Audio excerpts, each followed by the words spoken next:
약 4년 전에 코로나 막 시작할 때쯤 돼서 그 겨울에 늦둥이 딸하고 강화도 광성보에 왔다가 사람이 아무도 없는 그 추운 겨울에 그 공원에서 길을 걸어가다 쓰러졌는데 세브란스 병원에서 12가지 종양을 치료받고 요양하려고 4년 전에 강화도로 들어오게 되었습니다. 강화도에 오기 전에는 월드문화센터 또 고려대 앞에 있는 성북중앙교회 장소 제공을 받아서 15년 동안 해오다가 4년 전에 모든 사역을 내려놓고 요양으로 오면서 목회까지 내려놨었는데 교인들이 다시 찾아오고 북한이 가장 가까운 이곳에서 진심 예배를 매달 함께 연합 예배를 다시 시작해보자는 많은 사람들의 또 요청과 함께 하나님께서 그 마음을 주셔서 기도하던 중에 어느 날 자전거를 타고 이 카페 앞에를 막 지나가다가 카페 앞에 보이는 벤치에 앉아서 여름에 더워서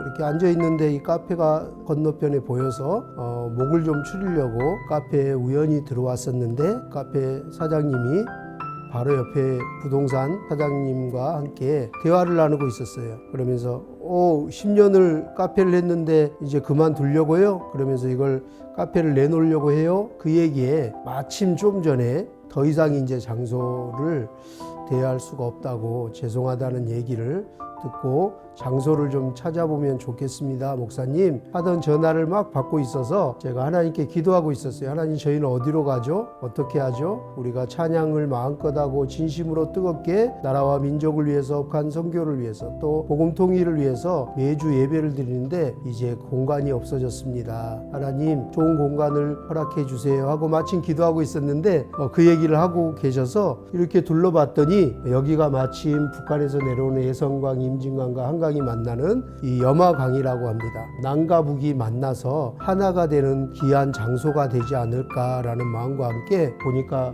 주차장도 굉장히 넓고 옥상에 가니까 뷰도 너무 좋고 또 그곳에 아이들이 마음껏 뛰어놀고 또 많은 탈북민들과 외국 노동자들이 와서 마음껏 고기도 꺼먹고 힐링할 수 있는 은혜로운 장소인 것 같아서 제가 이 카페를 계약하면 안 될까요? 하고 얘기를 하고 집에 가서 얘기를 했더니 아내한테 혼났습니다. 사실은 교회하고 쉼터하고 학교하고 재단모임 마중물까지 하는데 이제 또 카페까지 하겠냐고 그렇게 했는데 돈도 없었을 뿐더러 시작할 수 없는 상황이었는데 그 건물주를 좀 만났으면 좋겠습니다. 그래서 어느 날 그 건물주 할아버지를 찾아뵀어요. 그런데 저는 그 당시에는 잘 몰랐는데 할아버지가 파킨슨이 오신 지 몇 달 안 됐더라고요. 그 할아버지하고 얘기를 나눈 중에 할아버지가 여기를 왜 하려고 하느냐, 저는 목회자인데 고향에 갈 수 없는 만날 수 없는 우리 탈북민들의 사정과 외국 노동자들의 형편들을 얘기하고 이곳을 꼭 정말 뜻 있게 멋진 곳으로 이렇게 사용하고 싶다라고 얘기를 했어요. 그랬더니 어느 날 며칠 지나서 할아버지가 한번 오라 그래서 갔더니 4남매 자녀들이 다 와 있었어요. 근데 그분들이 얘기를 나누면서 제가 깜짝 놀랐어요. 할아버님이 큰아들에게는 카페, 둘째 아들에게는 부동산, 셋째 아들에게는 돈, 넷째 아들에게는 다른 상가 하나를 이렇게 증여하면서 내가 평생 교회를 다니지 않았지만 이제 살 날이 며칠 안 남았는데 목사님이 오셔서 이렇게 뜻깊고 좋은 일을 어려운 사람들을 위해서 좋은 일을 하신다고 하니 목사님에게 그 카페를 그냥 내어드리면 좋겠다라고 얘기를 하면서 자녀들에게 재산을 증여했다고 해요. 그래서 1억 5천 정도 드는 비용이었는데 할아버님이 내가 너희들에게 재산을 줄 테니 내가 그 목사님에게 죽기 전에 요즘 계속 꿈을 꾸는데 악몽을 꾸고 지옥에 가는 꿈을 꾸는데 그 목사님에게 매일 나를 위해서 천국 갈 수 있도록 기도해 달라는 부탁과 함께 5천만 원에 이 카페를 인수할 수 있도록 해주면 좋겠다라고 유언같이 얘기를 하셨다고 해요.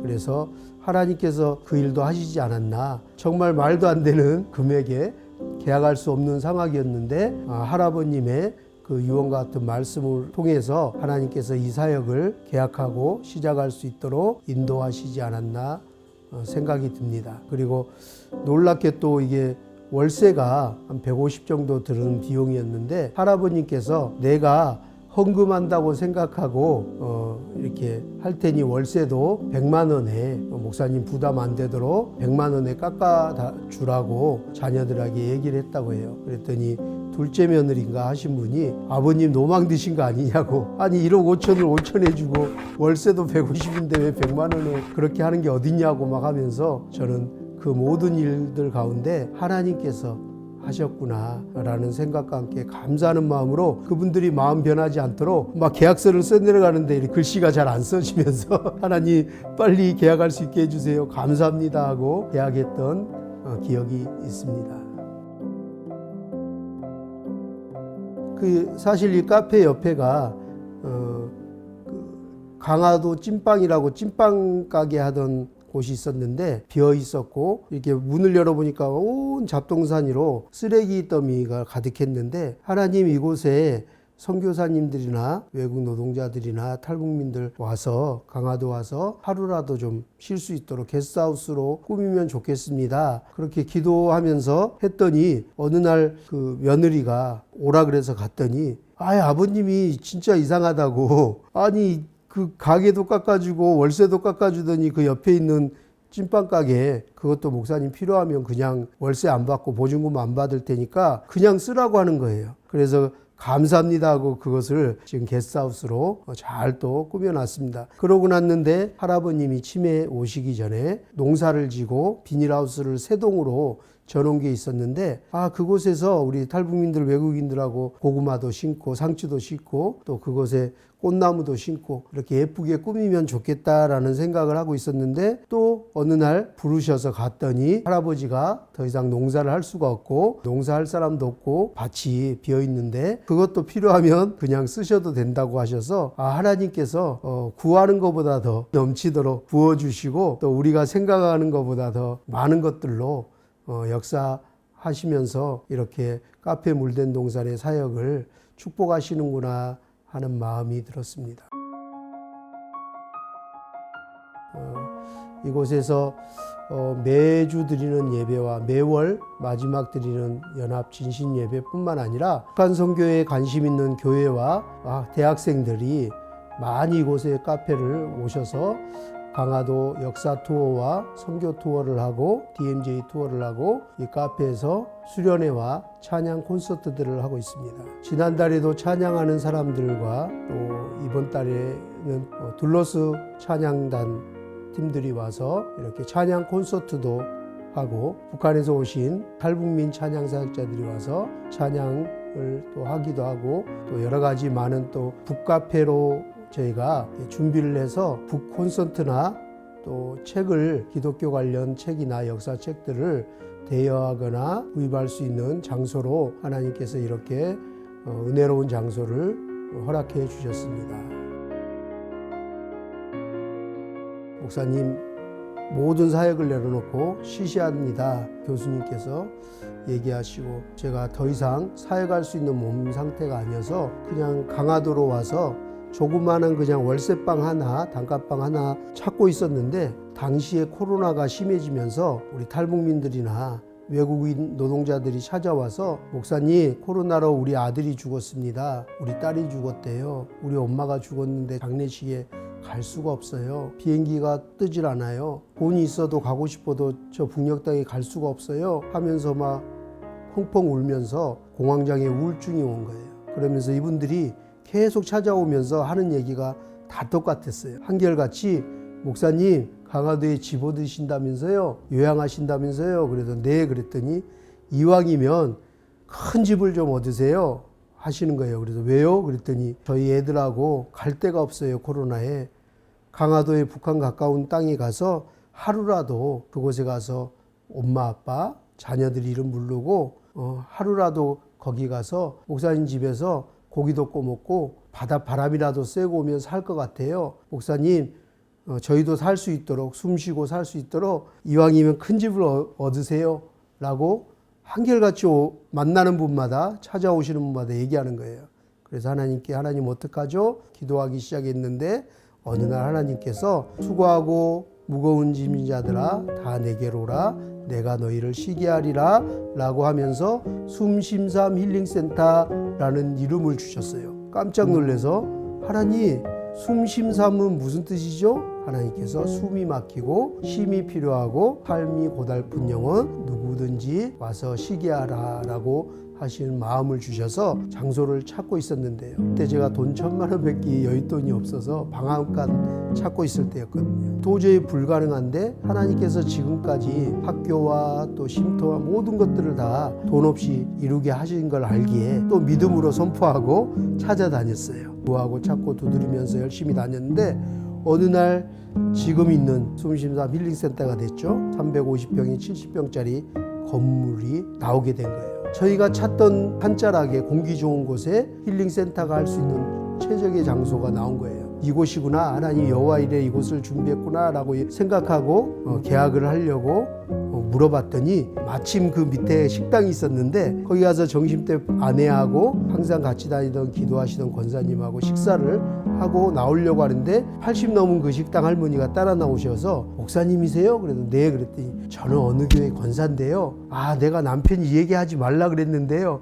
목사님 저 집 계약하면 큰일 나요. 아니 왜요? 그랬더니 할머니 하시는 얘기가 약 20년 전에 여기 올라오는 도로에 땅 주인이 3명 있고 이쪽 마을에 8가구가 있는데 그 8가구하고 도로 주인 3명하고 그 도로를 쓰는 문제로 인해 술 먹고 싸움이 붙었는데 그게 너무 크게 싸움이 번져서 큰 사건이 된 바람에 20년 전에 원수가 돼서 도로를 못 쓰게 바리케이트를 치고 그렇게 해서 20년 동안 생수를 사다 세수를 하고 먹을 물을 뜨고 이렇게 살았다고 해요. 그래서 여기 오면 큰일 나요. 여기는 맹지인 거예요. 그 말씀을 듣고 우리 권사님이 아이고 목사님 큰일 날 뻔했네요. 싼 게 비지떡이라고 이유가 있었어요. 큰일 날 뻔했습니다. 낙심되면서 아 너무 좋은 장소인데 우리가 찾던 곳인데 하는 마음과 함께 내려가고 있는데 막 내려가려고 하는 그 도로 진입하는 순간에 하나님께서 이삭이 우물 계속 파던 장면과 함께 찾고 두드리고 구하라는 마음을 주셔서 차를 멈추고 얘기를 했더니 권사님과 아내가 여보 하나님이 말씀 주셨으면 우리가 순종하고 그 땅을 그 집을 위해서 기도해 봅시다 하고 기도를 하기 시작했어요. 원수지간이 된 8분하고 그 땅 주인 3분을 제가 인천, 서울 막 이렇게 수소문하면서 몇 달 동안 한 사람 한 사람 기도하면서 하나님께 의탁하면서 찾아다녔어요. 처음에는 한 분도 허락을 안 해주셨는데 한 달, 2달, 3달 계속 가면 갈수록 왜 자꾸 이렇게 끈질기게 찾아오냐고 하셔서 저도 수술을 하고 나서 이곳에 살려고 왔지만 코로나로 갈 데도 없고 자녀가 죽었는데 부모가 죽었는데 장례식에도 못 간 사람들이 정말 죽고 싶은 심정으로 이렇게 하루하루 살고 있는데 이들이 함께 이곳에 와서 하루라도 식사 대접하고 따뜻한 밥 한 공기 고기도 꺼주고 이렇게 섬기고 싶고 함께 위로하고 싶다고 그러면서 이곳이 정말로 그런 사람들을 위한 힐링센터가 되면 좋겠다고 그러면서 저는 목회자라고 그런 사역을 해왔던 목사라고 얘기하면서 정중하게 계속 찾아다녔어요. 진심으로 찾아다니면서 설득하기 시작했는데 하나님께서 놀랍게 한 사람 한 사람 마음과 또 어떤 사건과 계기들을 통해서 어느 날 다 마음문을 열어주셨어요. 법무사 사무실 가서 대표들하고 가서 조율을 하고 또 땅 보상 문제까지 다 해결을 하고 도장을 딱 찍었는데요. 사람 마음이 참 신비로운 게 제가 집주인한테 전화를 했어요. 아주머니에게 여기 법무사인데요. 잘 해결됐습니다. 했더니 아이고 목사님 감사합니다. 저 20년 동안 묶여있던 땅 정말 원수처럼 지냈는데 목사님 아니면 못 풀었어요. 감사합니다. 감사합니다. 계속 하시던 분이 전화 끊고 나서 10분도 안 돼서 전화가 와서 이 화장실 갈 때 마음하고 나올 때 마음하고 틀리다고 전화 와서 이렇게 얘기하시는 거예요. 목사님 죄송해서 어떡하죠? 일하고 있는 저희 남편한테 얘기했더니 남편이요. 없었던 걸로 하재요. 안 팔겠대요 라고 하면서 전화를 끊어버리셨어요. 너무 황당해서 계속 전화를 했는데 한 달 넘도록 전화를 안 받으시는 거예요. 이 땅 문제가 해결이 되니까 이제 집값이 계속 올라가서 그 다음 날부터 서울 사람들을 막 데리고 부동산 사람들이 와서 5천만 원 더 줄게요. 제가 1억 더 줄게요 하니까 집주인 마음이 이렇게 변해버린 거예요. 그래서 안 팔겠다고 전화도 안 받고 그러고 하나님께 하나님 너무 억울합니다. 이게 뭡니까? 죽 써서 괴줬습니다. 저는 하나님 말씀에 순종하고 몇 달 동안 이렇게 기도하고 설득하고 찾아다녔는데 하나님 나라와 하나님 의를 구하라고 해서 그렇게 했는데 이게 뭡니까? 낙심하면서 매일 울고 기도했는데 어느 날 저녁에 하나님께서 놀라운 일을 행하셨어요. 저는 그런 경험을 특별한 경험을 한 것 같아요. 제가 신비주의자도 아니고 그런 걸 자주 경험한 사람도 아니지만 그렇게 기도하는 중에 그 집 아주머니 집 안방에 밑에 세 번째 서랍에 부적이 보였어요. 각 방만 문지방마다 곳곳마다 부적과 재물들이 있는 거예요. 그래서 제가 저도 모르게 밤 10시가 넘었는데 혹시나 하고 전화를 걸었는데 한 달 넘게 전화 안 받던 집주인이 받으셨어요. 받자마자 목사님 전화하지 말라니까 왜 자꾸 전화하세요? 하면서 끊으려고 했는데 바로 저도 모르게 사모님 안방 세 번째 서랍에 어떤 모양의 부적이 보이네요. 둘째 방에는 뭐가 보이네요. 막 얘기했더니 깜짝 놀라시고 벌벌 떨기 시작하는 거예요. 그걸 어떻게 하냐고. 우리 집에 들어와 본 적도 없고 우리 집 알지도 못하는데. 그러면서 이제 대화를 하기 시작한 거죠. 저도 모르게 성경 구절들을 우상에 대한 구절들을 말하고 나서 혹시 교회 다니시지 않죠? 집사님은 아니시죠? 갑자기 막 벌벌 떨는 거예요. 그러면서 두려워하시는 거예요. 그러더니 맞다는 거예요. 그래서 제가 이게 뭐 하는 거냐고. 일반 성도도 아니고 집사님 권사님이 돼서 직분자가 어떻게 이럴 수 있냐고. 하나님과 바알을 같이 섬길 수 없고 재물을 섬길 수도 없고 어떻게 이럴 수 있느냐고 막 하면서 호통쳤어요. 그러면서 저도 모르게 막 성경 구절들이 계속 나왔는데 그러고 나서 제가 호통치고 나서 저 이 집 계약 안 해도 좋으니 당장 내일 아침에 새벽에 제일 가까운 교회 가서 하나님 앞에 빨리 가서 엎드려 회개하세요. 당신들은 직분자입니다. 계약은 안 하겠습니다. 포기할 테니 회개하세요 하고 끊었어요. 그랬더니 옆에 있던 아내가 저를 이렇게 국 찌르더니 아니 어렵게 전화통화 돼가지고 다 된 법에 콧받드는 것도 아니고 설득을 해도 모자랄 판에 왜 그렇게 얘기했냐고. 그때서야 제가 정신이 들어서 그러게 내가 왜 이랬지? 제가 얘기한 게 아니다는 마음이 들었어요. 그런데 놀랍게 일주일 뒤에 그 부부가 전화하고 찾아왔어요. 그리고 목사님 일주일 동안 이런 일이 있었고요. 목사님하고 통화하고 나서 그 말씀을 듣고 나서요. 악몽을 꿨습니다. 잠을 한숨도 못 잤습니다. 저희가 너무너무 잘못했습니다. 그 목사님이 막 불같이 얘기한 성경 구절들이 저희 부부의 양심에 회개를 하게 했습니다. 저희가 회개합니다. 라고 하면서 욕심 다 버리겠습니다. 정말 하나님 나라와 의를 위해서 그들을 섬기려고 하는 그 마음 하나님께서 저희 부부에게도 알게 하셨습니다. 하시고 나서 정말 말도 안 되는 조건과 말도 안 되는 상황으로 계약을 하게 하셨습니다. 그래서 그곳에서 3년 동안 중국이나 아프리카 모든 선교지에 들어왔던 선교사님 가정들이 선교센터나 다 막혀 있을 때 와서 숙박, 무료 숙식 이렇게 하면서 여러 단체와 재정이 어려운 미자리 교회들 와서 수련회하고 지금도 그렇게 장소를 쓰고 있고 이번 주에도 미자리 교회 2군데가 와서 또 이렇게 겨울 수련회를 하고 있습니다.